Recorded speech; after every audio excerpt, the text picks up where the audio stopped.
সোজা কথা, একদম সোজা ভাবে জাতীয় সংসদ নির্বাচনের আগে গণভোট অনুষ্ঠিত হতে হবে। গণভোটের ব্যাপারে সকল দলের মত, তাহলে তারিখ নিয়ে এই ভাইনামাজি কেন? এক কথায় যখন স্বাক্ষর করেছি সময়, তখন গণভোট আগে হওয়াই হচ্ছে যুক্তিযুক্ত।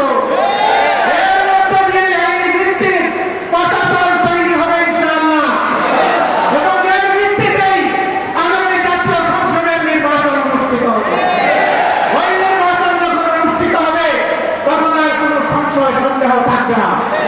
আমরা চাই আগামী ফেব্রুয়ারিতে উঠে আগেই জাতীয় সংসদ নির্বাচন অনুষ্ঠিত হোক। এইটা নিয়ে কেউ ধূম্রতা সৃষ্টি করার পায়তারা চালাবেন না, অনুর কিন্তু উদিয়ে গেলে ফেলবেন না। আমরা জাতীয়